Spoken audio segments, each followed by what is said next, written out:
उपसभापति महोदय, हम गांधी जी की सारी सीख केवल एक ही चीज़ से सीमित कर देते हैं और जो दूसरे विषय हैं उनसे अपना मतभेद स्पष्ट रूप से प्रकट किया करते हैं।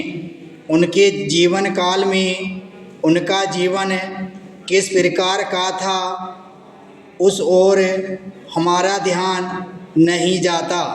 इसलिए मैं तो यही चाहता हूँ कि जो मौलिक चीज़ें हैं उनको यदि हमें ठीक रूप से समझ जाएंगे तो हमारे लिए उन समस्याओं को हल करने का मार्ग भी शायद ठीक रूप से निकल सके।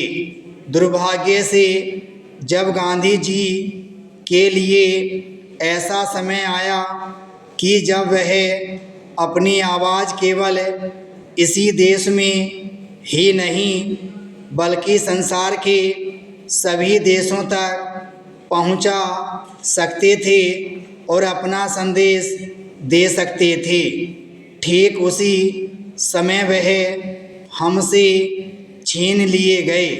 परंतु उन्होंने लिखकर, कहकर और उससे भी अधिक अपने जीवन में बरत कर जो कुछ दिखला दिया है वह हमारी सभी समस्याओं को हल करने के लिए काफ़ी है यदि हमें ठीक रूप से समझें और काम करें। सभी युद्धों में जो बड़ी क्षति देश विदेश और सब लोगों को पहुंचा करती है वह यही है कि लोगों में चरित्रहीनता आ जाती है। उनमें कितने प्रकार के दोष आ जाते हैं। उन दोषों से वे लोग भी जो स्वयं युद्ध में न पड़े हों परंतु किसी न किसी रूप में उनका उससे कोई संबंध हो, अपने को नहीं बचा सकते। विगत महायुद्ध का एक बहुत बुरा प्रभाव सभी देशों पर पड़ा है। संसार भर के लोग इस बात को मानते हैं कि आज हमारा नैतिक स्तर पहले की अपेक्षा निम्न कोटि का हो गया है और उससे हम इस देश में भी नहीं बचे हैं। मैं यह नहीं कहता कि वह केवल युद्ध का परिणाम है, हमारी अपनी कमजोरियां भी हैं तथा अन्य दूसरे बाहरी कारणों का भी प्रभाव पड़ा है।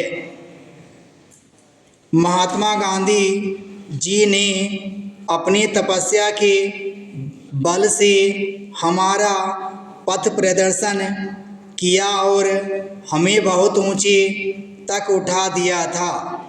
उनकी तपस्या के बल से ही हम में एक प्रकार की स्फूर्ति, एक नया जीवन, सच्चरित्रता और त्याग की शक्ति आ गई थी और उसी के बल पर हम आगे बढ़े।